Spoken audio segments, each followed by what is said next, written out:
Tehachapi animal rescuer Kimmy Peck faces big fines after county supervisors say she must get a permit for her operation. Peck has about 100 dogs in her facility near Tehachapi. Today's action is the latest chapter.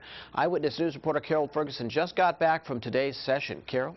Well, it was a fiery hearing, but in the end, the board voted that Peck must get what's called a conditional use permit, and they ordered big fines. However, those will be held off if she applies for that permit within 30 days. To make things more complicated, the property in question up on Bear Valley Road was up for auction this morning. The bottom line, though, Peck threatens to fight back. We've taken you to the large warehouse where Kimmy Peck has housed up to some 200 dogs. The operation violates zoning rules, according to county officials. They say this is a kennel or animal shelter and must have a conditional use permit to be here. Peck told the board she disagrees. There's a word here that maybe none of you know because maybe you don't speak French. It's called in lieu of. That means instead of. I can either choose to individually license my dogs or I can have a conditional use permit. It's strictly a zoning issue. Supervisor Don Mabin says she must have the permit and get the dogs licensed. County officials argue Peck's operation is a shelter. There are so many dogs that is not incidental to a residence.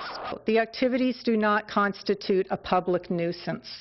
Susan Marlowe also spoke at the hearing. She disputes the operation is a nuisance. She owns the house, and adding to the situation, the house went up for auction this morning.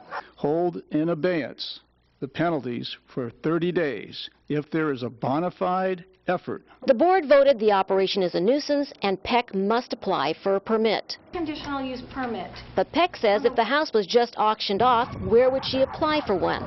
But Peck was ordered to apply for the conditional use permit within 30 days. Her response? You know, it's kind of like poking the hornet's nest. I guess they just poked me one too many times. I'm going to sue them. Peck says some dogs have just been taken by other rescue groups, and there are now fewer than 100.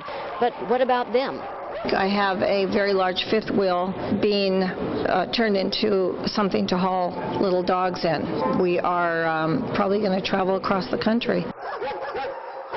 Now, Peck says she may take that and turn it into a reality show.